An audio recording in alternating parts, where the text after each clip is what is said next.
to Georgia, or you can visit our website, www.designsbydej.com.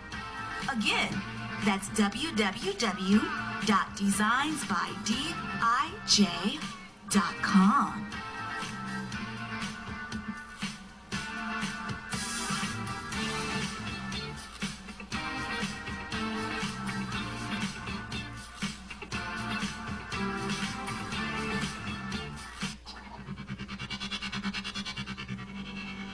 For elite carpet, floor, and upholstery cleaning, call Supreme Steam Cleaning.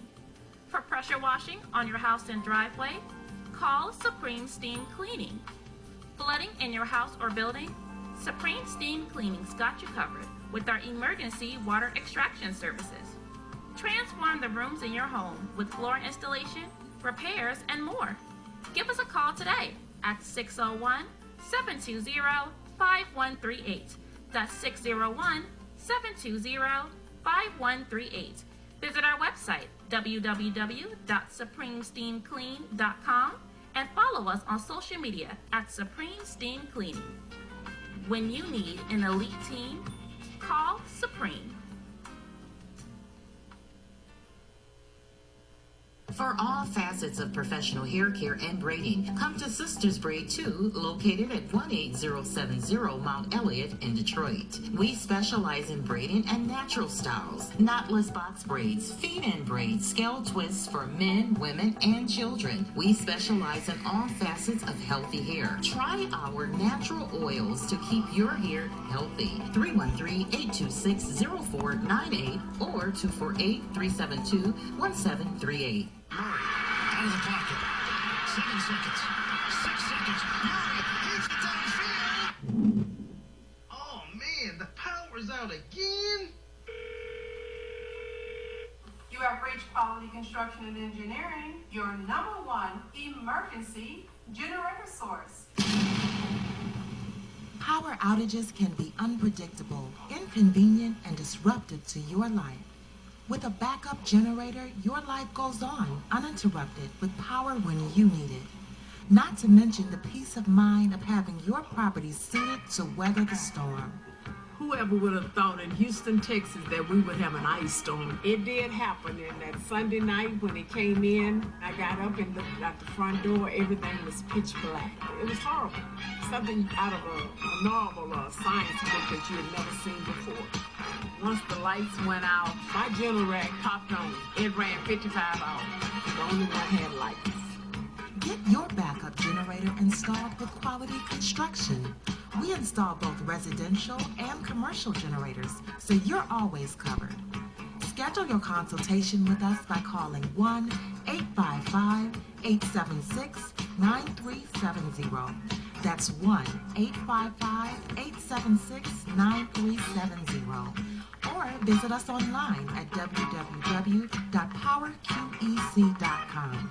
That's www.powerqec.com. Financing is available with low monthly payments and 0% interest for 18 months. That was the best investment that we could have ever made. That's my backup generator.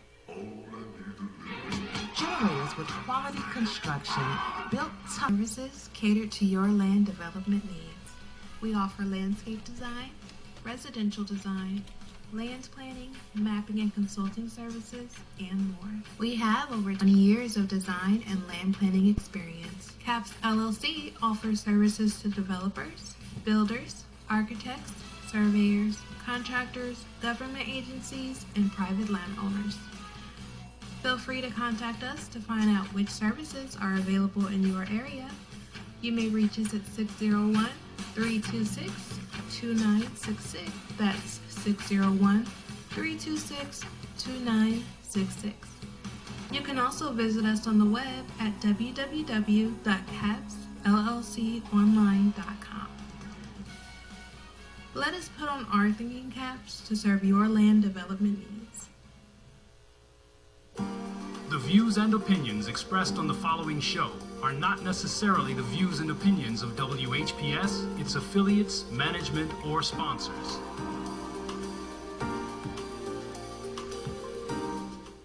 Brother Brothers and sisters, are you tired of reading the Holy Scripture and not really understanding what you read? And if you're reasonably sure, have you ever tested that what you feel you know with someone that has a different view than your own? Then let's talk with one another. Then let's reason with one another on a Scriptural Discussion with the Son of Man every Wednesday at 9 p.m., Friday at 9 p.m., and Sunday at 12 noon. On WHPR TV Detroit Live, 88.1 FM WHPR, and Comcast Cable. Why don't you call and discuss the Holy Bible, and if you have one, the Holy Quran, and come to an agreement about the Holy Scriptures and their true meaning? You can call in live on the air at area code 313-868-4336, 313-868-0342, or 313-868-0351. That's 313-868-4336, 313-868-0342, or 313-868-0351. And now, let's go live with a Scriptural Discussion with the Son of Man.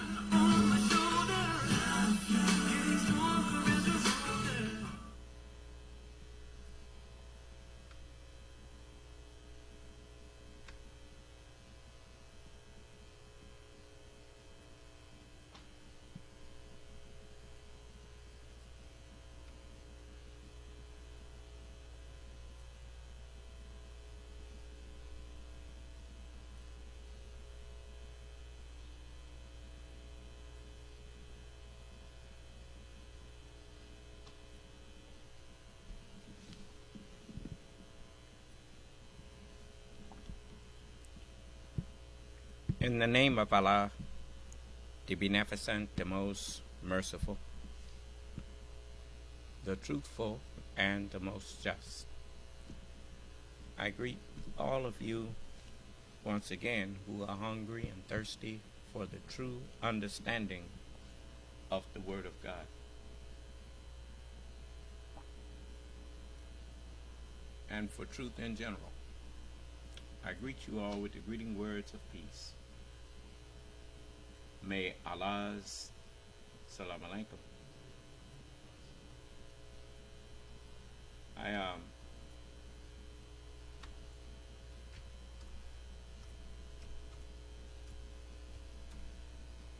I want to start, as we always do, with those who have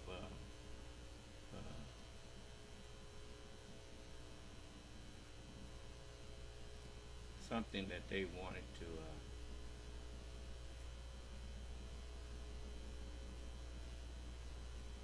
take up with us, that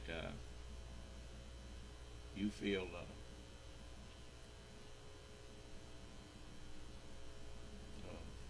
strongly about, and you want to have a conversation with me about it, I welcome you to do so at this time.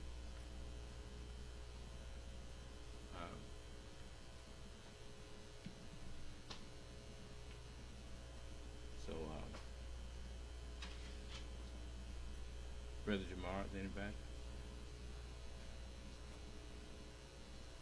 You got your mic on? Yes. No, sir, no one said anything. Okay, well, I was looking at something today, the 26th, right?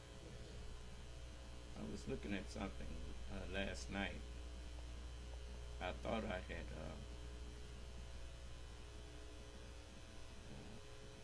recorded it, but I guess I didn't, on Lawrence O'Donnell. And he brought some things to Donald Trump's defense lawyers once again that Donald Trump would not be allowed in his testimony to contest the fact that he raped E. Jean Carroll in the department store in Manhattan. Judge Kaplan told the lawyers that the jury in the previous E. Jean Carroll lawsuit in the same courtroom found that Donald Trump did in fact sexually assault E. Jean Carroll, and that was not an issue before this jury, whose duty is solely to decide how much in money damages Donald Trump should pay E. Jean Carroll. Judge Kaplan told the Trump lawyers the jury will be instructed that regardless of what he says in court here today, He did it. As far as they're concerned, that is the law. Donald Trump's lawyer, Alina Habba, then told the judge she only wanted to ask 3 questions. 1, does Donald Trump stand by the testimony he gave in his deposition? 2, why did he deny attacking E. Jean Carroll? And 3, did he tell anyone to harm E. Jean Carroll? After lengthy discussions, the judge said that the Trump lawyer could ask the first question and the third question, but not the second question. The question that the judge ruled out was, why did you deny sexually assaulting E. Jean Carroll? With the ground rules set, the judge brought the jury into the courtroom, and now that we have the transcript at this late hour, we finally know what was said. The judge said, Ms. Habba, you may call your next witness. Ms. Habba, thank you, Your Honor. The defense calls President Donald Trump. Deputy Clerk, can you please state your name for the record? The witness, Donald John Trump. The judge, you may proceed, Ms. Habba. Ms. Habba, thank you, Your Honor. Question, Mr. President. You viewed your deposition, which was played by plaintiff's counsel at length during the trial, didn't you? Answer, yes, I did. Question, do you stand by your testimony at the deposition? Answer, 100% yes. Question, did you deny the allegation because Ms. Carroll made an accusation? Answer, that's exactly right. She said something. I consider it a false accusation. No difference. Roberta Kaplan, E. Jean Carroll's attorney, says, objection, Your Honor. The judge says, everything after yes, I did is stricken. The jury will disregard it. Go ahead. Question, did you ever instruct anyone to hurt Ms. Carroll in your statements? Answer, no. I just wanted to defend myself, my family, and frankly, the presidency. Ms. Kaplan, objection, Your Honor. The judge, objection is sustained. Everything after no is stricken. The jury will disregard. Ms. Habba, I have no further questions. Thank you. The judge, thank you. Cross-examination by Ms. Kaplan. Question, good afternoon, sir. Now, your deposition that we watched earlier today in this trial took place in October of 2022, correct? Answer, I believe so, yes. Question. And after that, months after that, there was a trial between you and Ms. Carroll that took place actually in this courtroom, correct? Ms. Habba, objection. The court sustained. Ms. Habba, thank you. Ms. Kaplan, question. Sitting here today, Mr. Trump, are you aware that there was another trial between you and Ms. Carroll? Answer, yes. Ms. Habba, objection. The judge sustained. Question, Mr. Trump, is this the first trial between you and Ms. Carroll that you have attended? Ms. Habba, objection. The judge, I will allow that. Answer, yes. Ms. Kaplan, no further questions, Your Honor. The judge, any redirect? Redirect examination by Ms. Habba. Question, Mr. President, did you have counsel at the last trial? Answer, I had counsel. Question, did you listen to the advice of counsel at the last trial? Ms. Kaplan, objection, Your Honor. The judge, sustained. Ms. Habba, no further questions. The court, thank you, Mr. Trump. You are excused. And that was it. 3 minutes.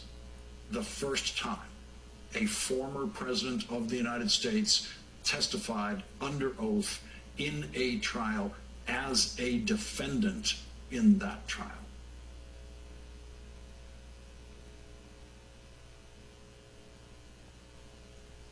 Ben, thank you very much for joining us tonight. You are crucial to our campaign coverage. You understand this as few others do. So there's the president today delivering in Wisconsin what he promised to do. Is it clear to voters in Wisconsin? Warmth of Other Suns, when it was on its way to becoming the massive bestseller it deserved to be, I said then it was impossible to understand America today without reading The Warmth of Other Suns. Then in 2020 is understand America today without reading Cast, The Origins of Our Discontents. Ava DuVernay has done the magic of turning the book into the new film Origin, starring Ajunu Ellis Taylor and in the role of Isabel Wilkerson. That's not the one I was looking for. I thought I recorded it. You know, I'll be recording so many things on here that I'll be wanting to show you. But I guess I did not get that one. Where Lawrence O'Donnell was explaining how hard it is to cover Donald Trump. He don't know how to cover Donald Trump because he lies so much. And you know, you wind up giving Trump giving his lies credence by talking about what he said. And I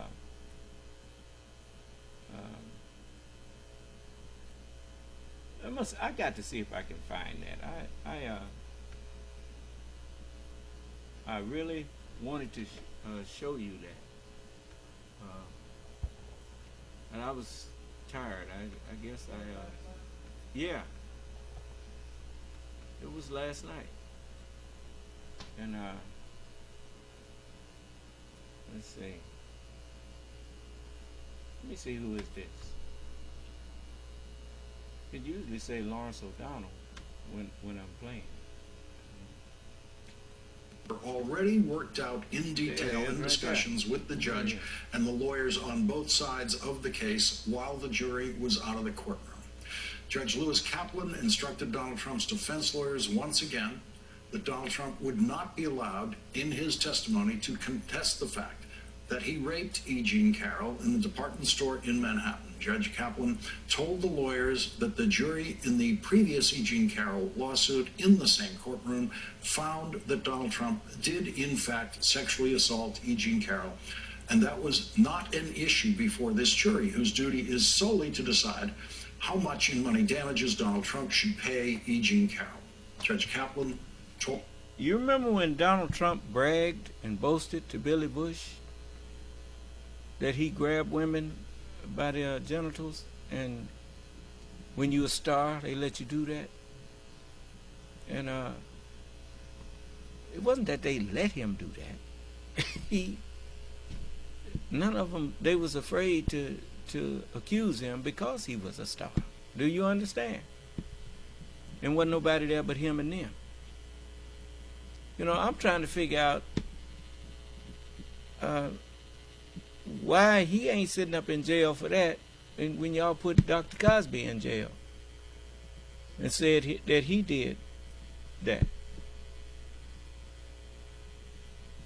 Yeah, I know why, but you know, it's just but anyway, let's get back to this.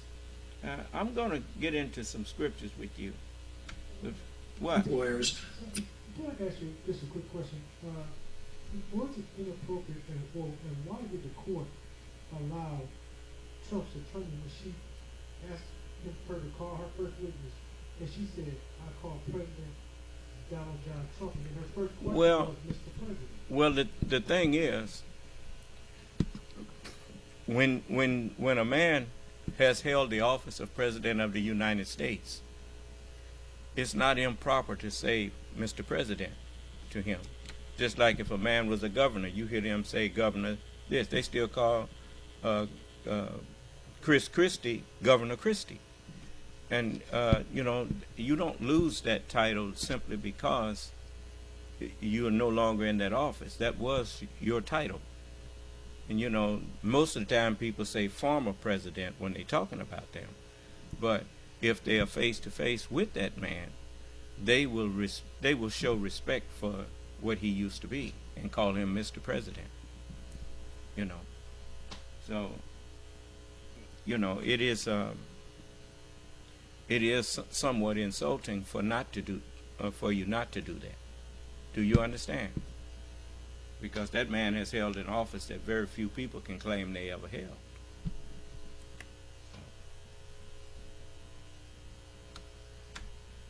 He will be instructed that regardless of what he says... Now, if I was reporting that in the news, the way the news media should refer to Donald Trump as former President Trump,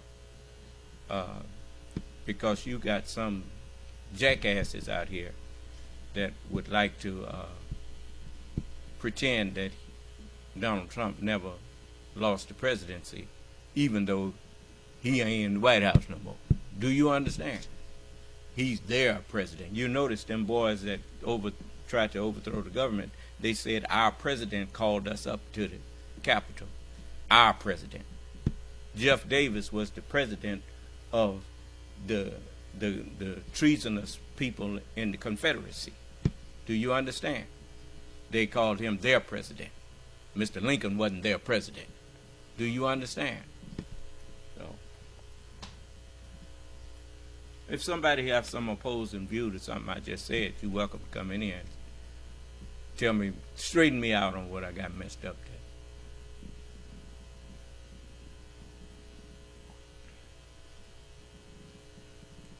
You see, it's many ways I have of proving that you're a liar. And the best way, one of the best ways to prove that you're a liar is to put myself in your position.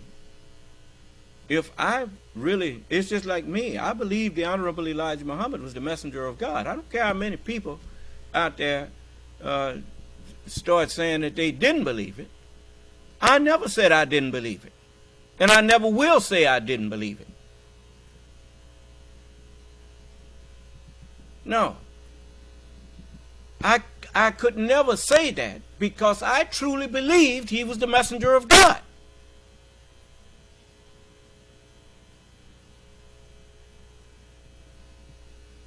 If you truly believed Donald Trump got tricked or got defrauded out of the presidency, you'd be in here trying to argue it and be showing me your reasons for it. I can show you my reasons for believing that the Honorable Elijah Muhammad was the messenger of Allah.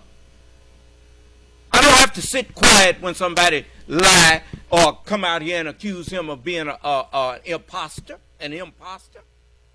I can stand up and defend him. And I can do it with facts.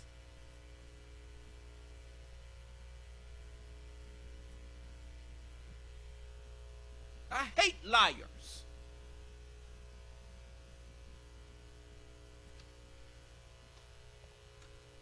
Here today, he did it.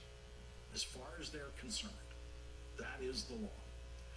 Donald Trump's lawyer, Alina Habba, then told the judge she only wanted to ask 3 questions. 1, does Donald Trump stand by the testimony he gave in his deposition? 2, why did he deny attacking E. Jean Carroll? And 3, did he tell anyone to harm E. Jean Carroll? After lengthy discussions, the judge said that the Trump lawyer could ask the first question and the third question, but not the second question. The question that the judge ruled out was, why did you deny sexually assaulting E. Jean Carroll? With the ground rules set, the judge brought the jury into the courtroom, and now that we have the transcript at this late hour, we finally know what was said. The judge said, Ms. Habba, you may call your next witness. Ms. Habba, thank you, Your Honor. The defense calls President Donald Trump. Deputy Clerk, can you please state your name for the record? We've been through the that witness, part already. Donald John Trump. The judge, you may proceed, Ms. Habba. Ms. Habba, thank you, Your Honor. Question, Mr. President.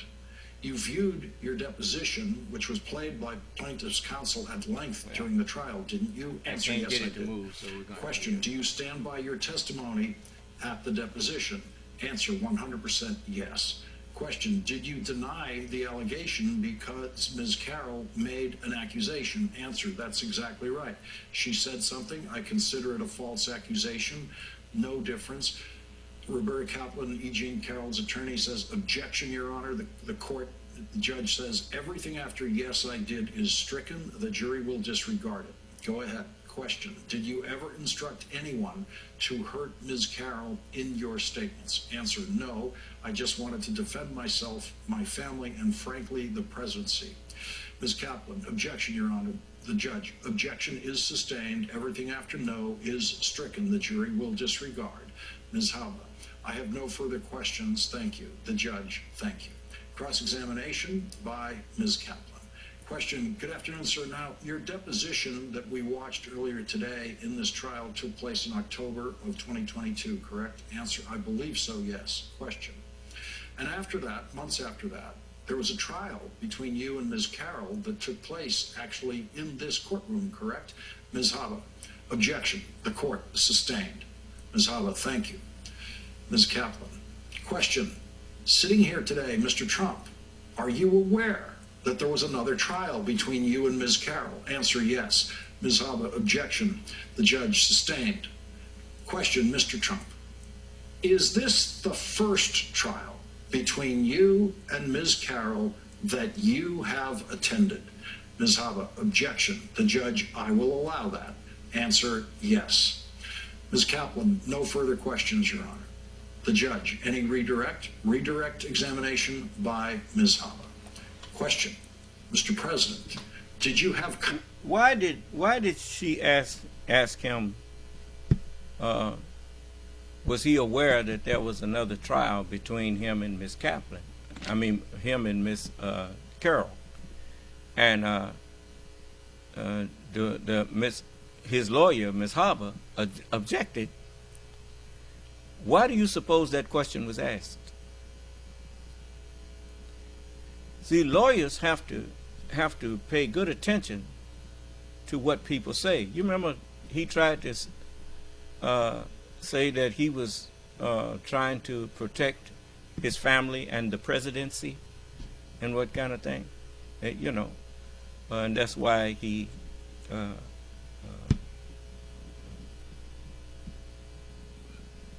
that was the excuse he gave for that other. Let's see if I can back this up a little bit and go back. At the last trial, and we're already worked out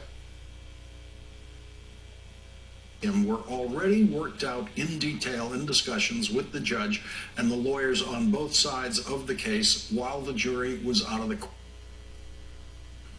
That is the law. This counsel at length during the trial, didn't you? Answer, yes, I did. Go ahead. Question. Did you ever instruct anyone to hurt Ms. Carroll in your statements? Answer, no. I just wanted to defend myself, my family, and frankly, the presidency.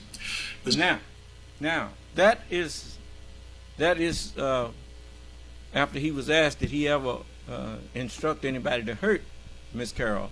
He said, no, I just wanted to defend myself, my family, and the presidency. Then she asked him this next question that showed he was lying. Objection, Your Honor.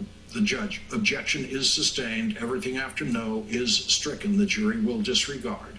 Ms. Hava, I have no further questions. Thank you. The judge, thank you. Cross-examination by Ms. Kaplan. Question. Good afternoon, sir. Now, your deposition that we watched earlier today in this trial took place in October of 2022, correct? Now, remember that question. Did you ever instruct anyone to harm Miss Carroll? And the answer was, no, I just wanted to protect myself, my family, and the presidency. Huh? Okay. And so that's why he was attending that hearing. That's why he was in court. Okay, now just listen. I believe so, yes. Question. And after that, months after that, there was a trial between you and Ms. Carroll that took place actually in this courtroom, correct? Ms. Hava, objection. The court sustained. Ms. Okay. Now she's getting to the point that there was another trial between him and Miss Carroll. But remember what he said. He's in there to protect the presidency, right? And his family and himself. Now, watch the question. Thank you. Ms. Kaplan. Question. Sitting here today, Mr. Trump, are you aware that there was another trial between you and Ms. Carroll? Answer, yes. Ms. Hava, objection. The judge sustained. But he had already answered the question. Yes, there was another trial. Now listen to the next question. Mr. Trump, is this the first trial between you and Ms. Carroll that you have attended? Ms. Haba, objection. The judge, I will allow that. Answer, yes. There. If he was so interested in protecting himself, his family, and the presidency, why did he ignore the first trial that was accusing him of the same thing? See how your lies find you out. He didn't even go to the first one. And then,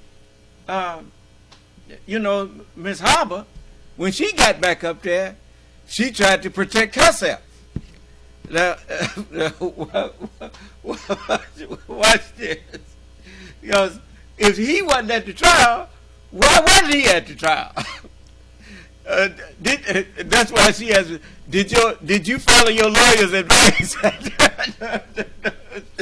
Well, it's really something when you pay attention to what people are saying.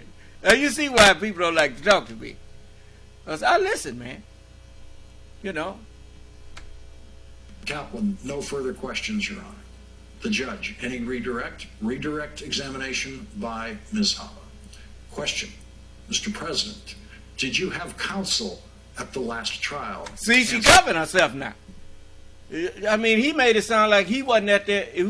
If he wasn't at the last hearing, why not?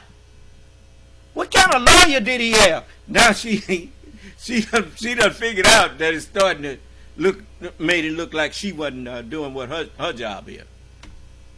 Had counsel. Question, did you listen to the advice of counsel at the last trial? Ms. Kaplan, objection, Your Honor. The judge, sustained. See, the judge and Ms. Kaplan knew what Ms. Haba was trying to do. She's trying to get herself off the hook and trying to throw her client under the bus. That he didn't follow my instruction. That's why he wasn't there. But they didn't let him answer that. You understand? So the judge actually protected him from his own lawyer there, because the lawyer was going to blame him for he didn't follow her advice to be there. But he's your client, and you were supposed to some kind of way get him there, or why didn't you just get off the case? Because you wanted the money. Do you understand? All right. No further questions. The court. Thank you. Because if that was me, and I was the lawyer for him, and I saw where that thing was headed, like she had to see where it was headed. If he, it don't look good for you not to show up in court, man, to contest people accusing you. Nolo contender is the same as guilty. He said, well, knowing how high profile of a figure he is, I said, well, if you ain't coming to court, I'm going to have to withdraw from this case. And at least that'll postpone, until you get you an attorney. But I'm not going in there and let people think that I'm misrepresenting you. Do you understand? But, that you'd have to be a reputable lawyer to recognize that, no, I can't go here. I wouldn't have took his case in the first place, because there's too much evidence that he was guilty of it. I'm not going to get in there and lie for him. No. But anyway. You are excused. And that was it. 3 minutes. The first time a former president of the United States testified under oath in a trial as a defendant in that trial.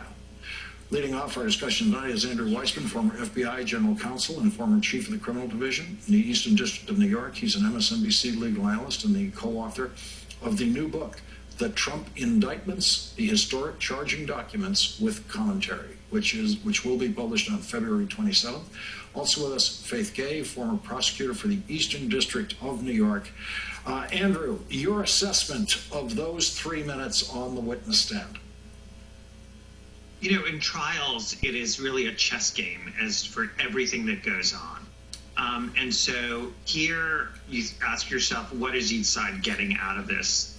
For the Trump side, I think part of this is just jury nullification. Remember, the jury already knew from the plaintiff's case, from E. Jean Carroll's case, that Donald Trump had been denying this, and E. Jean Carroll had been using that to say that's why the punitive damages needs to be so high, because he continues to defame her. So they knew that he was saying this didn't happen, and the judge is going to instruct the jury, oh, it did happen, and you have to find that.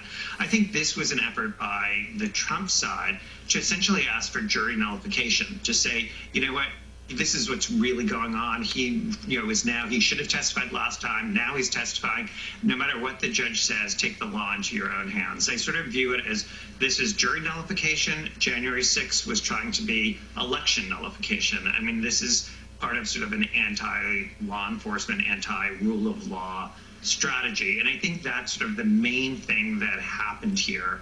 There are other sort of more nuanced things, but I think that's sort of the big picture. Obviously, E. Jean Carroll will have on her side the fact that the judge is going to instruct the jury that, in fact, Donald Trump engaged in sexual assault. He was very explicit about exactly what the jury found with respect to that sexual assault, and he's going to instruct the jury that way. And that, in fact, her claim was true, and that Donald Trump knew it or is recklessly disregarding the truth of it. So they're going to be instructed to that, and that they have to follow that law. And Faith Gay, there was an exchange with the judge. Jury wasn't present for this, where I'm going to read this from the transcript now that we have the transcript, that Donald Trump's other lawyer was objecting to the judge in his instructions to the jury being very specific and graphic in the description of what happened to E. Jean Carroll, which is in evidence and has been proved to that previous jury. So Mr. Medeo says, again, Your Honor, I think it is unnecessary to include the graphic language concerning the underlying act itself. I think a general description, sexual abuse, sexual assault, will suffice. The judge overruled. And Faith Gay, we see this judge acting instantaneously, as so many trial judges do in situations like this. But it's so clear when he makes these rulings so quickly and definitively, we know pretty clearly what's going to happen when he does give those instructions. Well, Lawrence, this judge is super experienced, and one thing that he knows is that this jury is not determining guilt or innocence. It's kind of an odd thing to think about, but that's what is going on. It's only damages. There's one question here, which is how much was Ms. Carroll damaged by this defamation? And this jury is entitled to know what the prior jury found, and that graphic description is exactly what was at issue there. And what Trump is trying to do here is the thing that Andrew and I have known about since we were baby prosecutors, which is when a witness testifies and gets out of an order, you can't unring a bell. They say it, the judge can strike it all he wants to, but the jury has heard it. And that's exactly what was going on here. Judge Kaplan knew it was going to happen because there was nothing relevant to this trial that Donald Trump could say. The issue is how much was Ms. Carroll damaged? Donald Trump says he doesn't even know the woman. So there's nothing relevant he could say. He knew, the judge knew, that Trump was going to get up and try to protest his innocence no matter what, and try to ring a bell in a way that couldn't be unrung. He was partially successful in that, but the judge controlled him pretty well. Andrew, there's a few reasons why Donald Trump was asked only 3 questions. There were only 3, actually two and a half, let's say, that this judge was willing to allow of what she proposed. But also the fact that Alina Howard kept the direct examination so narrow, that limits the scope of what the defense can do on cross-examination. And so, for example, there were no questions about money on cross-examination, which is what this trial is all about, what this phase of the trial is all about. The most important thing said about money was entered through this video deposition that we will look at now, what Donald Trump said, in effect, about his own ability to pay this judgment. Let's listen to that. We have a lot of cash, we have great assets, and we have a very valuable company. He went on to say he has $400 million in cash $10 billion in total worth. And Andrew, that's the most relevant thing Donald Trump said that jury heard today. So if he was lying about what he got, I mean, he set himself up for a big judgment against him, because punitive against somebody who's got billions, you got to jack the if you're trying to punish him and make it hurt. That's what punishment have to do. It have to make him think twice before he do that again. And so they had his own testimony that he got $400 million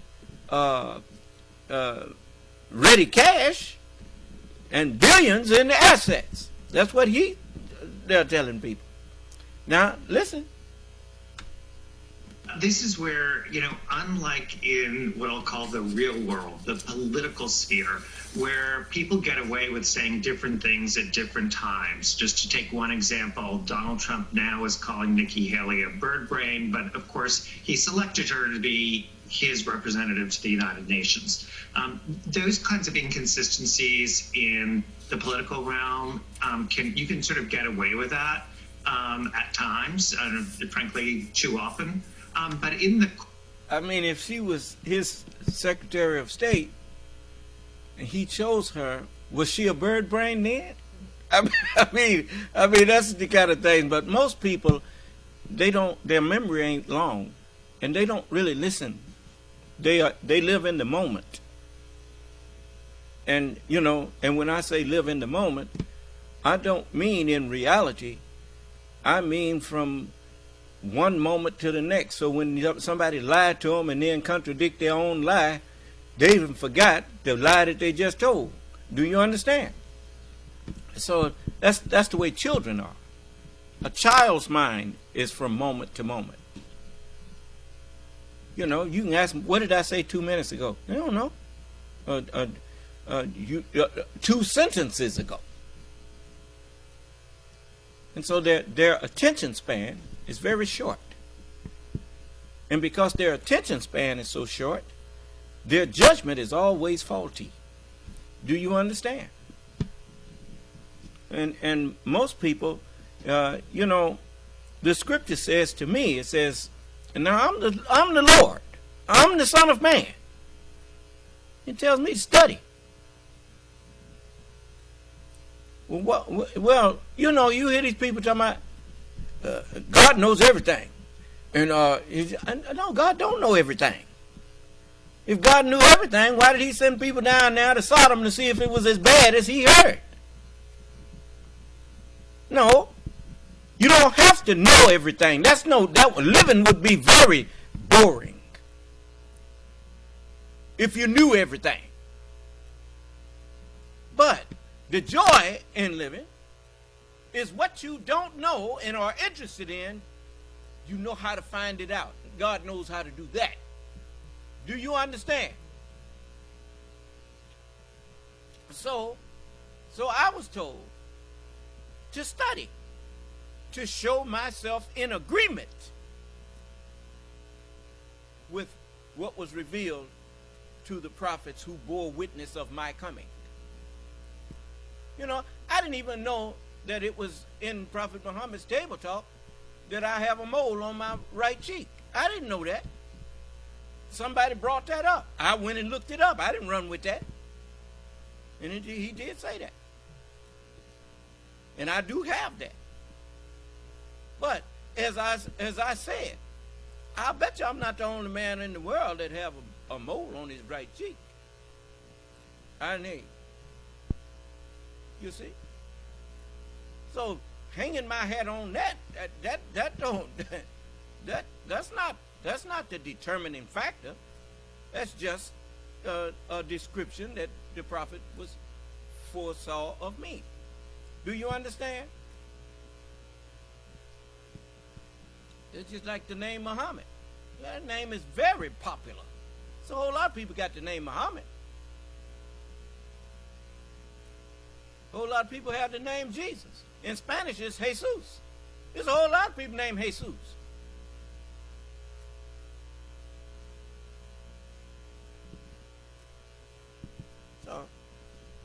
But anyway, but this, what is really happening with Donald Trump? The same thing that's happening with all liars now. The book says in the 36th verse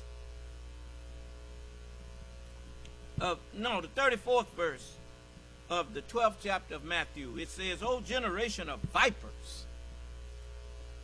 Vipers are snakes, poisonous generally. There's old generation of vipers. How can you, being evil, meaning how can you be so evil and speak good things? Ain't that something? For it is assumed that out of the abundance of the heart, the mouth speaks. A good man, out of the good treasure of the heart, he brings forth good things. And an evil man, out of the evil treasure, he bringeth forth evil things. But I'm telling you, I say to you, that every false word that men shall speak, they shall give account thereof in the day of judgment. An idle word is a false word. Now you see Donald Trump in there for what? False words. What did you see happen with Fox News? $780 million for false words. Huh? Every false word, every idle word that men shall speak, just like an idle God is a false God. An idle word is a false word.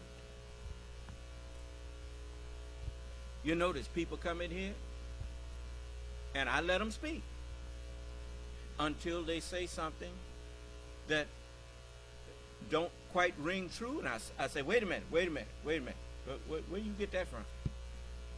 Then they want to keep on talking. Don't want to answer my question because they just stood there and lied. Do you understand? But you're not going to get away with lying no more. It's like you hear people trying to tell people to not follow me. When one tell you that, say, okay, if I stop following the Son of Man, what do you have for me to do? What do you suggest that I do? See, the devil ain't got nothing for you to do. Go watch the football game. Go watch the basketball game. Go down there and work for him all day until you so tired out you can't do nothing but lay down when you get home. That way you can't do nothing for yourself. So,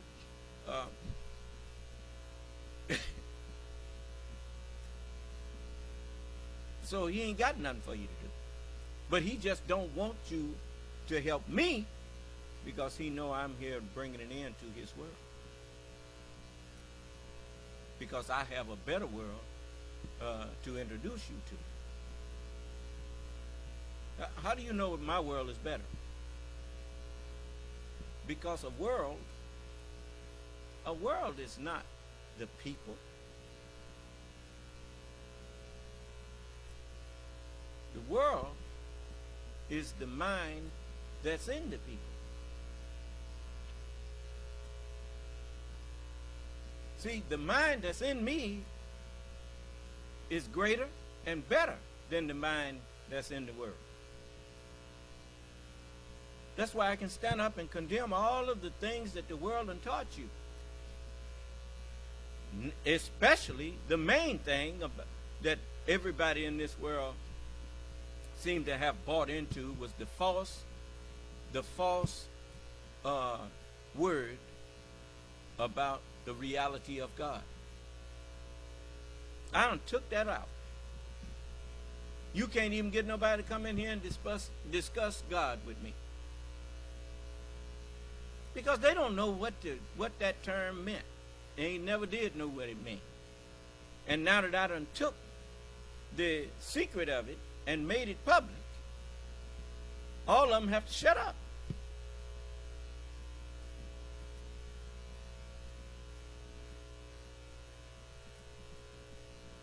If I hadn't came and told them that God is an acronym, they would never have known that.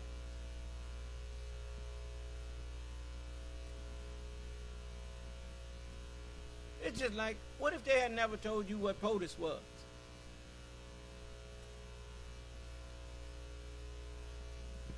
Or SCOTUS, or FLOTUS? And, you know, a lot of people just recently learned what that meant.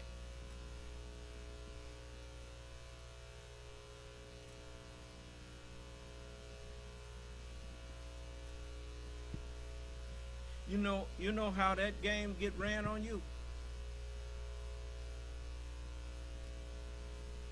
That started being ran on you from elementary school.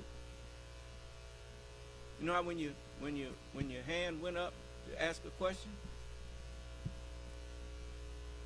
and then the rest of them that didn't know the answer either, or some of them may have known the answer. You old dumb thing, huh? What does that do? It make you shy away from asking questions because you didn't want nobody to think you was dumb. Do you understand? But if you didn't know the answer to that, then, you know, dumb or ignorant, yes, I'm ignorant, and that's why I'm asking questions. Do you understand? So that's what the teachers failed to teach the students in a way that it would embarrass not the one who's asking the question, but it would embarrass the one who was trying to embarrass the one who was asking questions. It would embarrass the one who made fun of that person. Because wise people, they listen much and talk little. Especially when they are in the presence of one who is more knowledgeable than themselves. Do you understand? The only time they ask questions is when something that the wise or the knowledgeable one says creates a question in their mind, and they ask a learned question. Do you understand? Okay. So now, I'm like I told you, the best protection that you can put on yourself, on your family, on your community, and on your nation, and on the world. The best protection you can give them is an enlightened mind. And that's what I'm attempting to do every time I get on the air with you. I want you to leave my class knowing more than when you came in. Every day.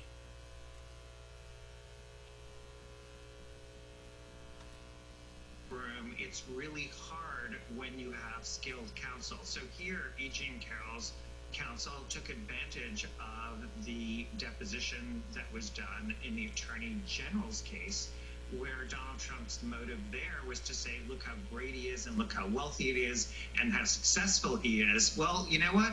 They played it in this trial where he's going to want to say, oh, no, I don't have any money.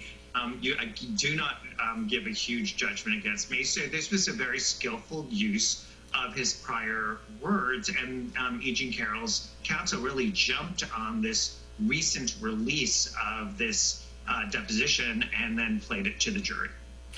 Faith Gay, when you have this transcript and you can actually read word for word what happened in the day, there are these moments with Trump lawyers that are just unlike anything you normally get to see in a courtroom.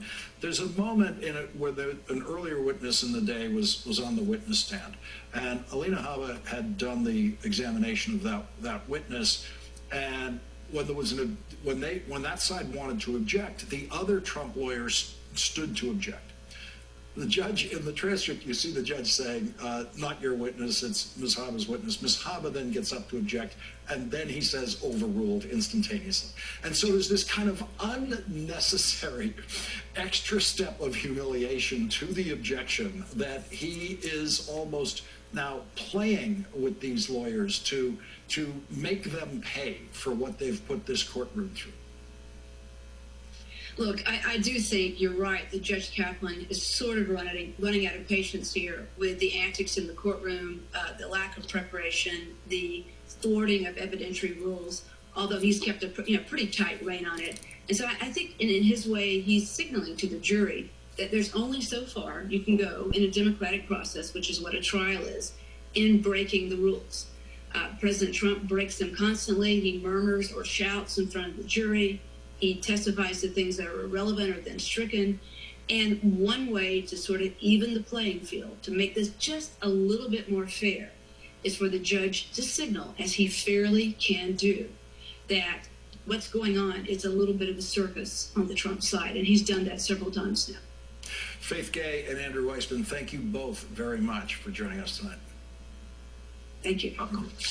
Coming up, while Donald Trump campaigned for 3 minutes in a courtroom today, President Biden was literally building bridges in the key electoral college state of Wisconsin. That's next.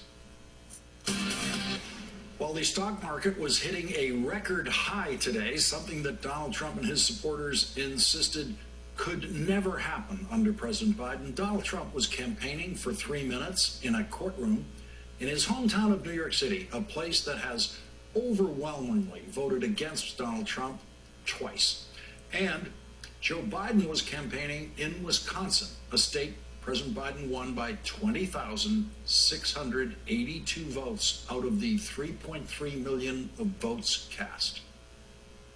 The economic growth is stronger than we had during the Trump administration. My predecessor recently said he was actually hoping for the economy to crash, his quote, hoping for the economy to crash. Can you believe it?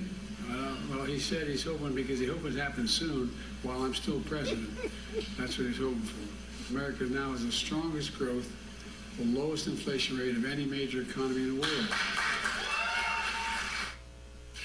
The 6 million people of Wisconsin constitute 1.8% of the American population, but they will be getting much more than 1.8% of the Biden-Harris campaign's attention.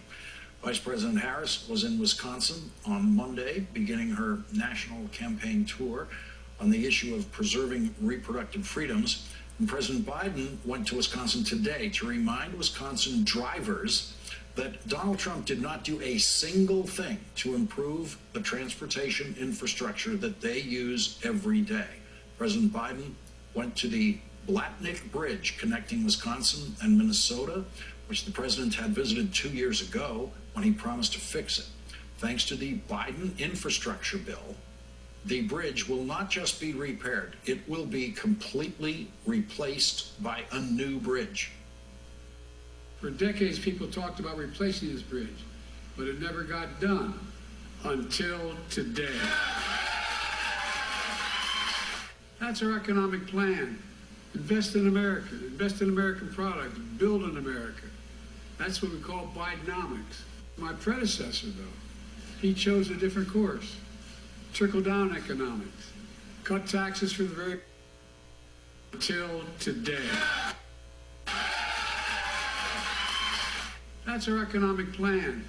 Invest in America, invest in American products, build in America. That's what we call Bidenomics. My predecessor, though, he chose a different course. Trickle-down economics. Cut taxes for the very wealthy and big corporations, increasing the deficit significantly. On my watch, instead of infrastructure week, America's having an infrastructure decade. Yeah. Joining us now from the front lines of democracy, Ben Wickler, chairman of the Democratic Party in Wisconsin. Ben, thank you very much for joining us tonight. You are crucial to our campaign coverage. You understand this as few others do.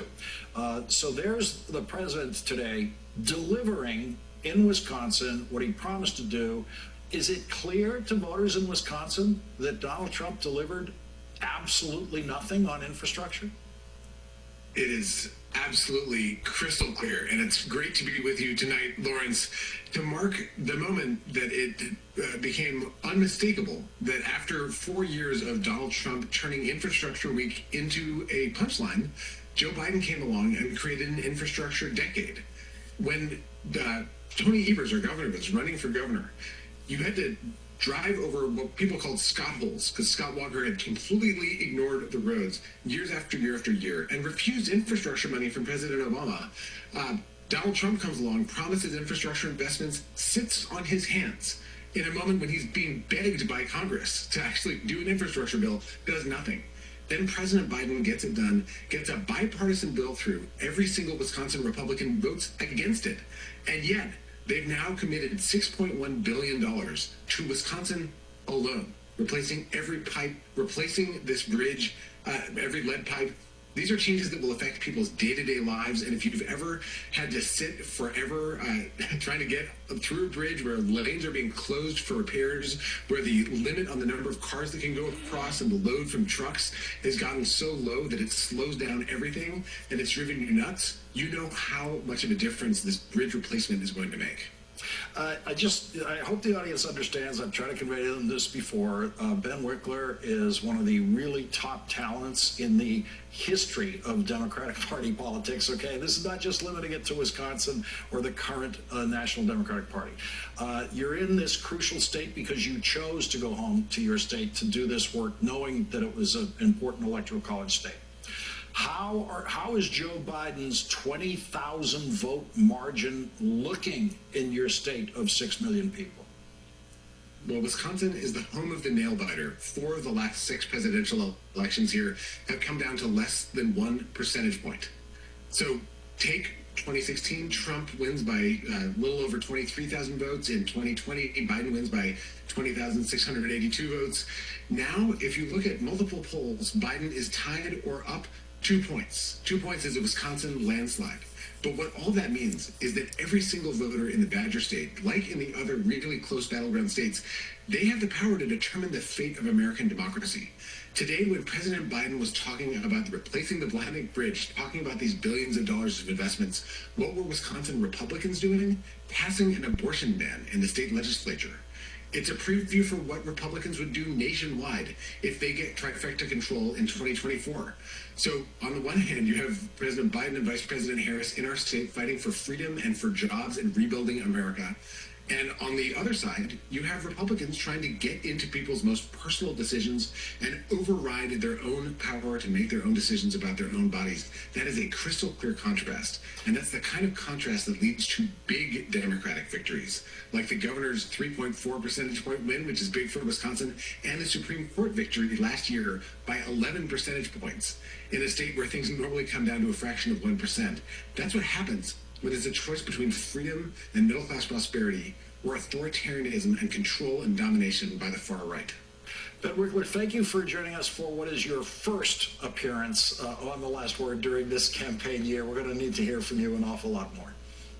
Thank you so much, Lawrence. Thank you. Coming up, Donald Trump's most ridiculous lie after Nikki Haley's strong second-place finish in New Hampshire is about one of the very same subjects he lied about on the first day of his political career. That's next. On day one, hour one, of his political career, Donald Trump told this lie. I don't need anybody's money. It's nice. I don't need anybody's money. I'm using my own money. I'm not using the lobbyists. I'm not using donors. I don't care. I'm really rich. And of course, as you now know, and knew days after that, every word of that was a lie. Donald Trump has been begging for other people's money to run his political campaigns and to pay for his legal defenses every day since he told that lie. Last night, he told this lie in writing. Anybody that makes a contribution to Nikki Haley, who he did not call Nikki Haley in this written form, from this moment forth will be permanently barred from the MAGA camp. We don't want them and will not accept them. He is lying, of course. You can make a giant contribution to Nikki Haley right now, and Donald Trump will still accept any money you give him tomorrow. Donald Trump has never refused a contribution from anyone. Donald Trump solicits contributions every day of his life from his supporters, who he has been financially exploiting badly for years, and even from people like me. Donald Trump sends me email requests for money every single day. Both of those quotes are examples of Donald Trump both lying and being crazy at the same time. And as we embark on another campaign year with a journalistic obligation to cover the presidential campaign of Donald Trump, we face the challenge of how to do it, which no one has actually figured out. Some people cover Donald Trump better than others. I personally think most news coverage of Donald Trump fails most of the time.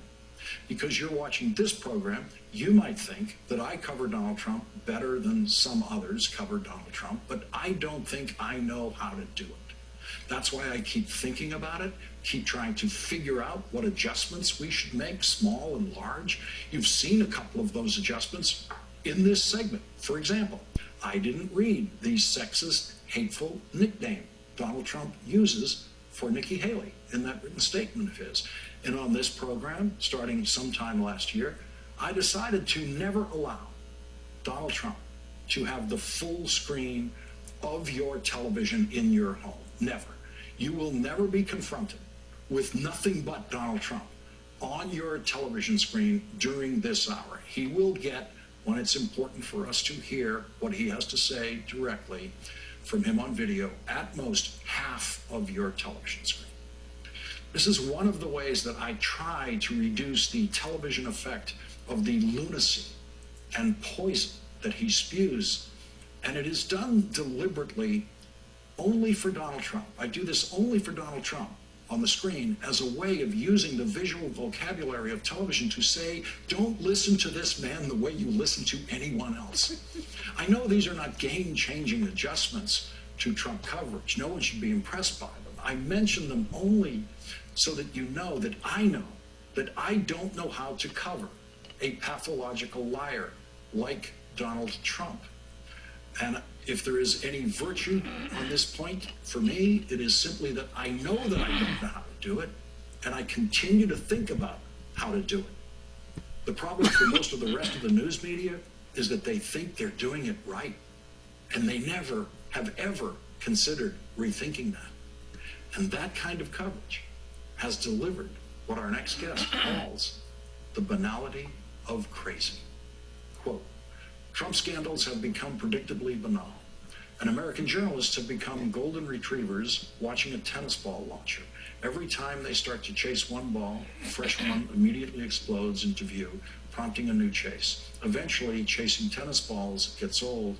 In ordinary times, this approach may be ill-advised, but not dangerous. Today, it's dangerous. The press has succumbed to the numbing effect of the banality of crazy. Once reporting on every single Trump tweet in early 2017 because it was unusual, but now ignoring even the most dangerous policy proposals by an authoritarian who is on the cusp of once again becoming the most powerful man in the world precisely because it happens like clockwork almost every day. Joining us now is Brian Klaas, Associate Professor of Global Politics at University College London and contributing writer for The Atlantic. He is the author of the new book, Fluke, Chance, Chaos, and Why Everything We Do Matters. Brian, I love this book. I've started it. I'm well on my way into it. Where's the camera? There's a camera. It is really a great read. It makes you rethink everything you know about your own life and everything that's happening around you.